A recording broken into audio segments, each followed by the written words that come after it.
Everybody, we're going to get started. Students, welcome. Alumni, thank you for coming back over here again. Good to see you.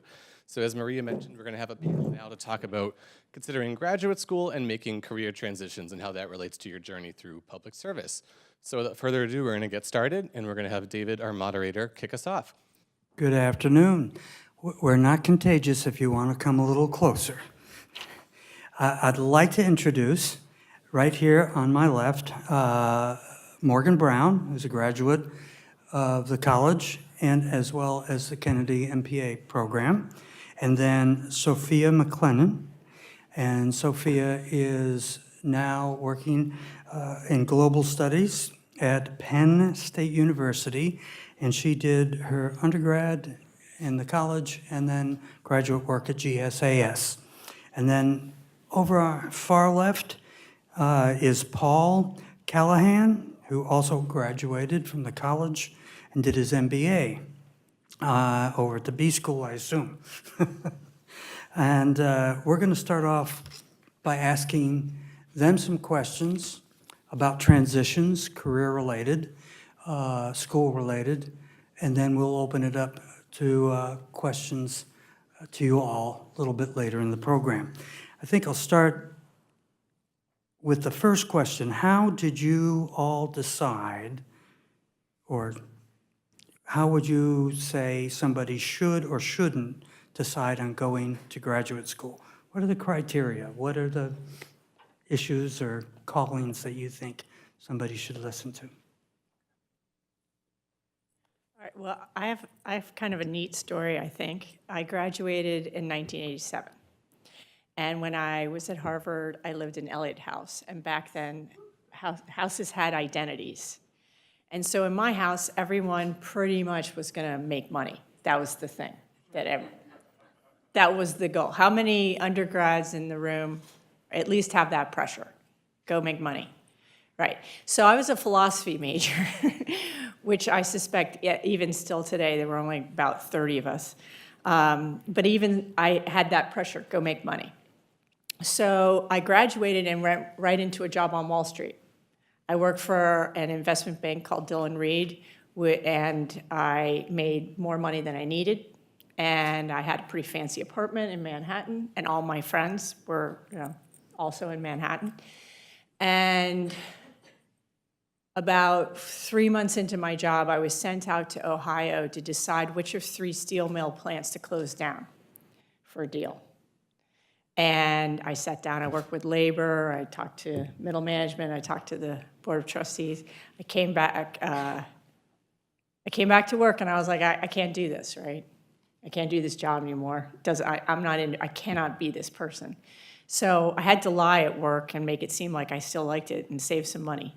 But the best thing that happened to me was actually trying that path and realizing I could do it. I got the job. All of the friends that I went to school with who took those jobs all have more money than they know what to do with, but they're sort of empty inside. And so it was great for me because I gave it a shot. And then I realized I can't do something I don't believe in.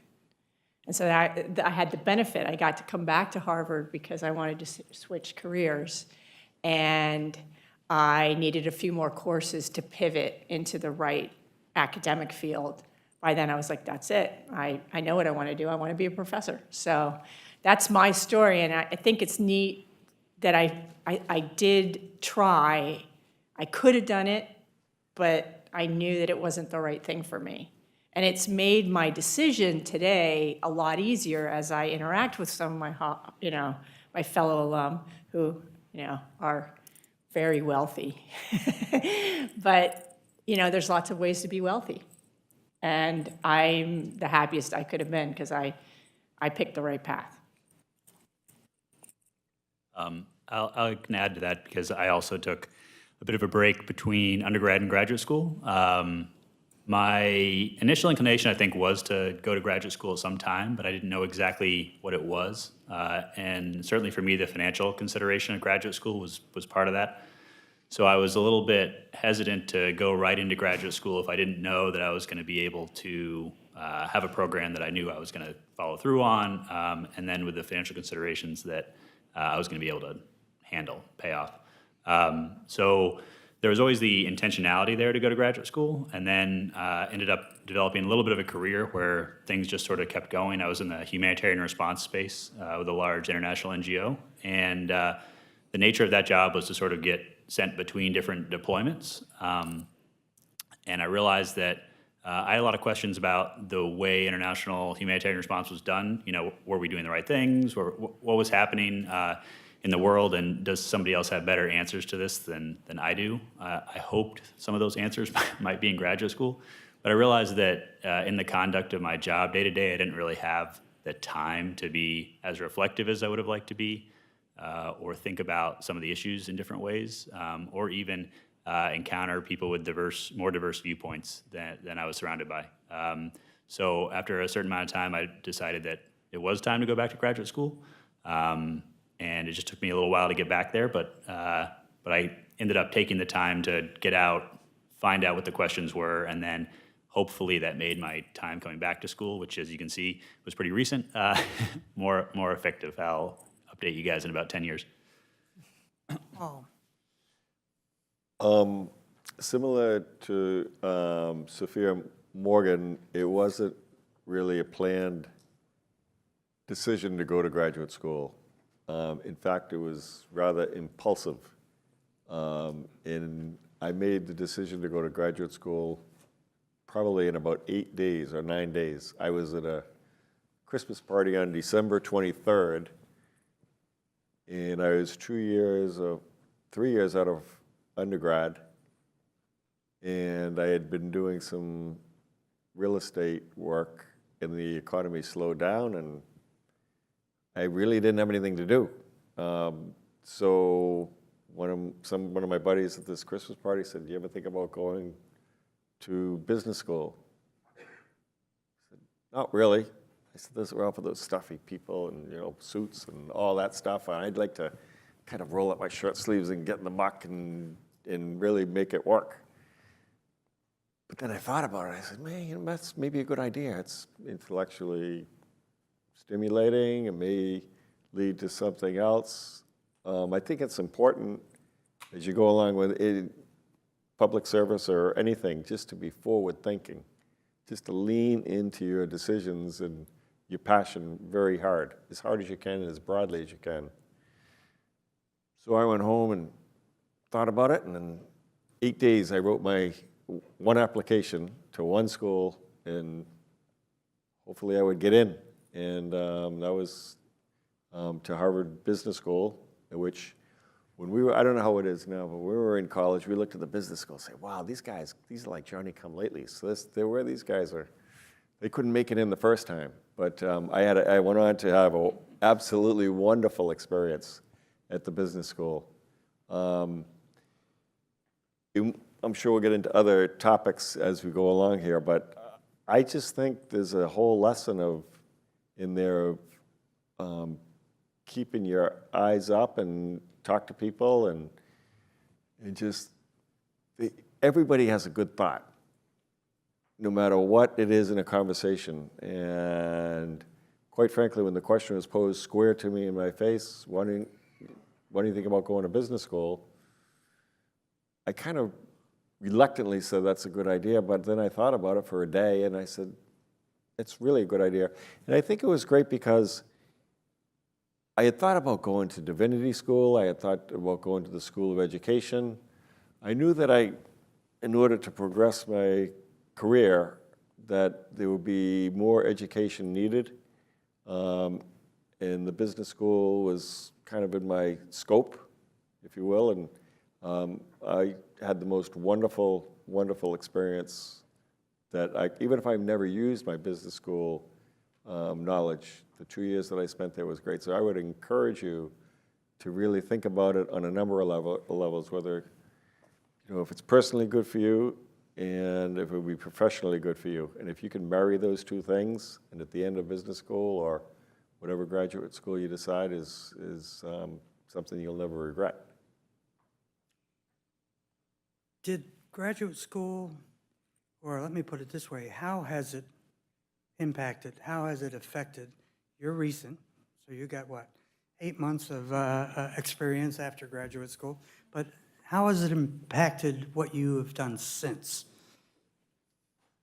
I'll give you the recent one just so we get that out of the way, and then we can get the real answers down that end of the table. I think one of the things that it may be undervalued and that could impact down the road is, as you go through life, there's not always times where you can interact with a huge group of new people in that communal a way. To the undergrads here, I think we might all be envious of that in some levels. A lot of our friends live much further away than across the yard, and you really get put in with a group of interesting people who are all committed to being there. Particularly in graduate school, it's a choice. I think sometimes undergrad, people are going to be there. A lot of people are going to be there regardless. It's just their family put them on a trajectory, so they're going to end up as undergraduates. Graduate school really tends to be intentional. I mean, obviously people that are still on that path, but if you look at it as a group of people that are intentionally there to do something, and some of them have different life experiences, it put me into conversation with a lot of people in a way that I don't think if I just kept on working in my job, I wouldn't have met that many new people in any given year of my life. And graduate school allowed that to happen, and so I think it'll be those people that might impact how I go as much as any of the classes that I took. Yeah, I mean, I would echo that one of the differences between your undergraduate education and graduate education is the fact that you're a little older. And I was a much better student in grad school than I was as an undergrad. And that intentional component, right? You're winnowed down, you're much more focused on a common set of questions. So the quality of the experience is substantially higher. Again, one of the benefits that I had was that I was able to come back to Harvard and take some classes because I had majored in philosophy, but I knew that wasn't what I wanted to do for my PhD. And so you may find yourself in that place where you're transitioning into another discipline, another academic field, and you need to recognize that in order to do that, you have to take more coursework. And so that was something that I did, and it made a tremendous difference for me. And so in what I do as a professor, you have to have a PhD. You can't really succeed in my line of work without it. So clearly, grad school is essential.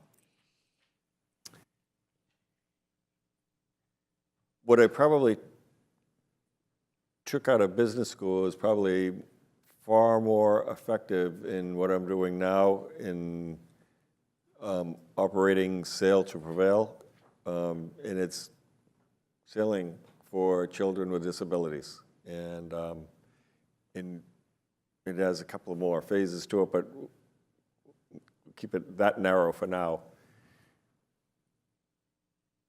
But I really could take what I learned at business school and apply every single bit of it to public service or to a nonprofit. Similar to Sophia, I had and Kenny the similar career paths. I was at Goldman Sachs, and the decision to leave there and do something else was great, but I never say that I really used everything I learned at the business school until I sat there with an empty desk and no tech support and no someone to, run copies or anything. But I took everything that the business school taught me and learned it and in sharing it and wrapped it around a passion of mine, which is sailing. And so that's where I found it is very effective. I've been very fortunate that I made the right choice. And as I mentioned before, I didn't exactly plan it that way. And I know that the traditional path is real goal setting and 5-year plan and where you're going with this. And I move a little bit more by braille and by gut instinct. And it's like I just collect the knowledge along the way as I go, and then just make sure what you learn you apply, because no one in this room got here because they didn't work hard, or they can't think broad enough or wide enough, or doesn't have the passion or the intellect to take what you have and share it. So it gave me an enormous amount of skill set, tools and the skill set to apply it. And when you apply it in public service, and when you apply it for other people, it's a little bit of magic that goes on, because it gives you an extra hour of energy, and it gives you a little more incentive to do something for others rather than yourself. And I think if you have that horsepower to apply it for others, it starts manifesting and compounding. So that's what graduate school is meant to me. It's interesting because people are here probably considering changes, grad school, whatever. Is there a right time? And along with that, when you finally decided to go, what are some of the challenges you faced? What are some of the things that might help others make a decision about going on? So I don't know that there's a right time, a single right time for anybody. Sometimes I think there's value probably to going at a bunch of different times. You're always able to reskill and benefit from some of the things that graduate school has. But because of the financial component of graduate school, the amount of time that it takes, and developing a career and all these other things, you can't be in school quite all the time, as much fun as that might be. A couple things to consider. One is your sort of career trajectory. I think some people look at graduate school as a time to make a next step in their career. Sometimes it's to investigate something specific. Obviously, with a PhD, it's really an intensive experience around a subject. So think about sort of why you're going, the timing, how those different things link up. One thing that I think is disconcerting is sometimes taking yourself off the job market for a couple of years.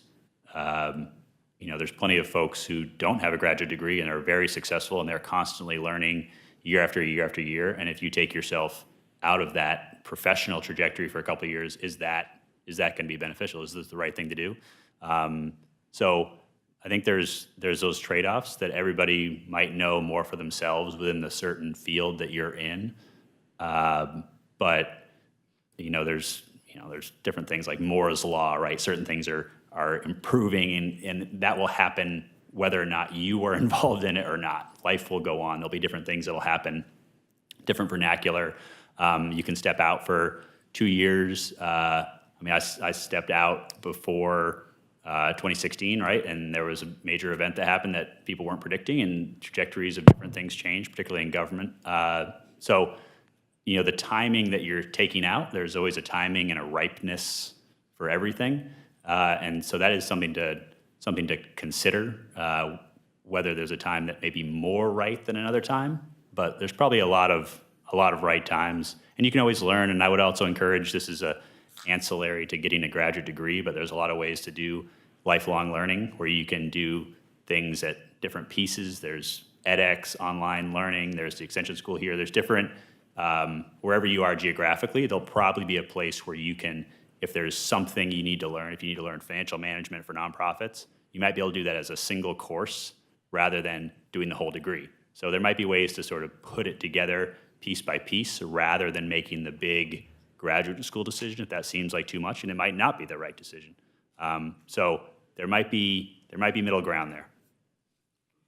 Yeah, I think my perspective on this might be slightly different because it isn't just tied to my own story, but also to the fact that I ran the graduate program at Penn State in comparative literature for almost 10 years, and then I ran admissions where I work now for the School of International Affairs, which is a professional school, for a number of years. I can tell you as a general model, it's always better for students not to go straight through. At least in the things that I was doing. Whether you're planning to go and get a PhD and become dedicated to academia, or whether you're going after a master's in international affairs professional degree. Students in my program, I always joke, my job is to train spies. They go into the CIA, State Department, they go into defense, they go into NGOs. They generally are very committed to making the world better, depending on which way they're doing it. But the truth is that, for instance, in the School of International Affairs, language skills are really important. So if you can spend a year in Jordan getting your Arabic in shape, it's just much better than coming in and trying to catch up with that, or having those life experiences. As a professor, I can tell you that every time I encounter a student that had a break, that worked, they're better students, they're more savvy, they're more committed to what they've chosen to do. There's no question in my mind that you don't want to just go straight through. I've seen a lot of students, the bulk, I will be honest, of the students that go straight through are students who are scared of getting out in the world for whatever reason, or they're in love often, and they just want to stay in town, which turns out to be really bad when the in-love thing falls apart, and now they're stuck with me. But those are not good reasons, right? So deciding that, somehow it became the case that we saw a lot of students who were coming into graduate school because, look, the economy's cruddy. The job market isn't what you want. You have debt to service sometimes, hopefully in this room, not too much. And if you're still a student, it protects you from some of it. All of those are really not the best reasons, frankly. And it will affect the quality of the work that the student is able to produce as a graduate student in really significant ways. And even more so, it affects your choices for grad school. Right? So if you have that work experience, you will have more choices. And in fact, and we're going to talk about money later, it will affect the kind of package you maybe could get too. So I'm going to be a big advocate that having some time to making sure that this decision is deliberative really matters. And this is from somebody who reads a lot of admissions applications. At this grad point, school. thousands. So yes. Paul, how about you? As far as timing and going Go. on to school, that was your original question? I get Well, so is there enamored by Sophia's absolutely answer. Was there a right time, and what challenges faced you that you might want to share? And Well, in looking retrospectively, because mine, as I said, was a rather impulsive decision, I think that when you feel that you've accomplished what you started out to do after leaving college, we'd be 22, 23, 24, 25, you'll get a little knot in your stomach. And perhaps you won't recognize what it is, but that's telling you you're probably done with that phase of what you're doing at your job or whatever. And the 20s are a pretty tricky time because you've got no money, you're living in a place where you may have good influences or bad influences, and socially, or you're getting torn between trying to make a lot of big decisions because the first time you're out and on your own. So you're not going to make a right, perfect decision. And as you find you get more successful in your career, your ability to make perfectly sound decisions will get less and less because the more successful you become, the less data that you're going to have to say that comes in to make into the perfect pathway. So you have to follow your instincts a little bit.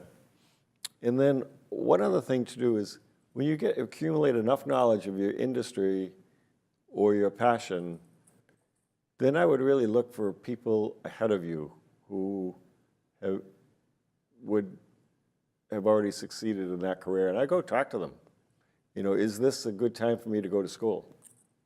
And I would be very, very confident in asking questions, and people like to answer young idealism, people's questions. And people, I found, are very generous with their advice. So I would take advantage of that, for sure. And no one's going to give you the right answer, but they'll give you clues, and they'll give you things that you'll pick up on. And it may not be the right time to go to school. And you say, well, maybe it's best I stay here and learn for another year.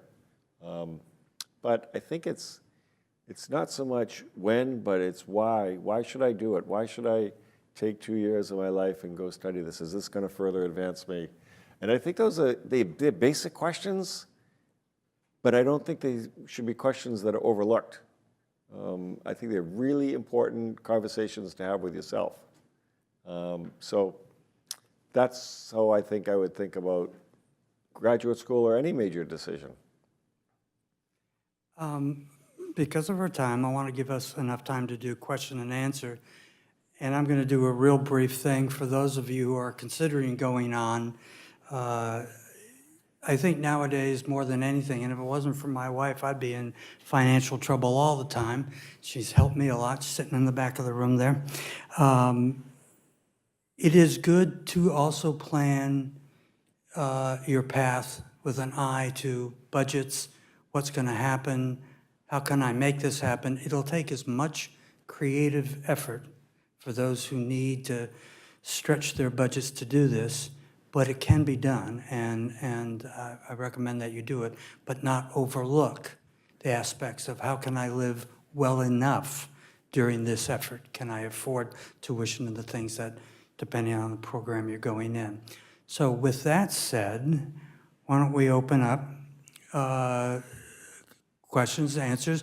We have people floating with microphones, so if somebody wants to put their hand up, we got a question right here in the front. If you could just wait until you have the mics, we can capture the sound. That would be great. Hi, my name is Garbani, and I'm a senior. I'm currently in the middle of the medical school admissions process. But I started out the cycle MD, PhD, and then I was here over winter break and was doing work at the shelter, Y2Y Harvard Square, full-time, wherein I realized that I wanted to do MD only, but then this is midway through the cycle, so I'm now I'm asking for advice on, like, how did you decide which graduate school was right for you, and pivoting from going from undergrad and thinking about location and the right school and the right time and all that kind of stuff. Yeah, I mean, in my case, I started off thinking I wanted to stay at Harvard because I liked it. And I think my advice usually to students who are applying to graduate school is cast the net wide, because an application doesn't mean you've said yes, right? There's no real pitfall to having lots of choices. It's my experience, and I would suspect the same thing will be true for you, that you're going to have a lot of great choices. You're coming out of Harvard, you're a successful student. I basically got in everywhere except Yale, whatever. And then the beauty that you have is you can now make the offers compete. And if you want to be in touch with me after, I love to mentor students on this, because maybe you get a full ride or you get some money off of the cost. If it's med school, it's not likely to be a full ride, but still, you can actually say, hey, look, these people are offering me this. Because bear in mind that once they've accepted you. Now you have power. And you can do an awful lot, even if it's a PhD program, which tend to be full rides. There's plenty of things you can negotiate there, like semesters off where you get your graduate stipend, but you're not teaching. There's so many places to negotiate for things that will make the experience a little less expensive and a little more comfortable. So yes, use the offers against each other and see what you can do, because that really, really matters. And bear in mind, though, I also would say, don't just go to the place that's giving you the most money, right? So that's also important to recognize, that you should go to the place you really want to go to and see if they'll match the offer. And even if they won't completely match it, I still recommend doing that. In my line of work, it's very important to be seeking programs that have depth and the fields that you're looking at. So I also tell students, never go to a program because of one person. That person could leave, and it happens all the time, especially in the upper tier type schools. So don't do that. That's usually a big mistake. I have other things. I don't want to take up the whole time, but I'm happy to talk after, too. Well, in my 8-day odyssey of choosing a graduate school, I did do some thinking and give other schools some consideration. And I dug in pretty deep and said, well, is this would be a right fit by staying here? And I particularly liked, it's just a little different way that the business school here teaches with the case study method. And I thought that was the way that I could learn the most. I figured out on maybe the 26th that University of Virginia, Darden School, was probably the only other school that taught like that. And I probably would have applied there if I had more time. But for me, it was a geographical location. It was being able to stay here. But at the root of it was like, okay, how are they going to teach me academically? And where is there a good fit for me? And it was fortunate that it was here, but it may not have been here. And I would urge you to try to put yourself in the class 1, 2, 3 years and say, am I going to be happy there? Because the worst thing in the world I can imagine is going in through that grind, what you're about to do, what I went through, what we went through, and not be happy. Because graduate school is work. I mean, look, you're here, and you've got so much freedom, and it's such a great place to be here right now. But graduate school is not as flexible. So I would urge you to make sure that you try to strip away everything that you possibly can and say, would I be happy at this school? And that's how I would make my decision on which school. Do we have anybody that's possibly switching careers and might have questions, or other questions about graduate school?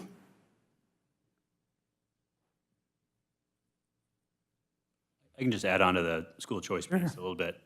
So one thing that worked out nicely ultimately, and I wasn't necessarily aware of this when I went into it, but some employers will help you financially in graduate school, and certain times there can be a geographic element to that. I was fortunate enough that this university, Harvard, does that for their employees. So I encourage people to look at what they could do. So that allowed, they covered a portion of my tuition to go here. But that happens a lot of places, wherever you are geographically. Look at ways your employer might also be able to help you. That's certainly more prevalent in some fields than other fields. But I like to believe that a lot of employers would invest in reskilling. It might result in them asking for a commitment of either an equal number of years or something on the back end of your degree. But certainly the financial component is something that I believe a lot of people consider when they're looking at schools. So to Sophia's point, I mean, it's got to be a place that you'd be happy at. Don't do it just for the money. But if all things are equal, there might be some other ways to creatively think about the process. Yeah, and just to add on to that too, I find that it's pretty consistent that students applying to graduate school aren't fully aware of the fact that they can often compete for a range of grants. The American Association of University Women, for instance, has, say, a grant you can apply to if you're looking at a PhD program. It's specifically for female candidates, but those, paying attention to those is super valuable because they also boost your CV, they boost your resume, because now you've competed for, some of these grants are small and some of them are big, and they are often for people of particular backgrounds or interested in particular fields. But Harvard is one of the places that has one of the best lists. I used to send my students to the Harvard website because they do such a good job of aggregating all the websites. Take a look at these things, because bear in mind that when you're applying and you can say, I've applied for this, it shows that you have initiative, it shows that you're thinking about these things, and again, it often means that you're gonna get a really nice financial boost on top of it. Any other questions? Thank you, Morgan, Sophia, Paul, for sharing that with us. And good luck to all of you as you're looking on the next step, whether education or work. Thank you all.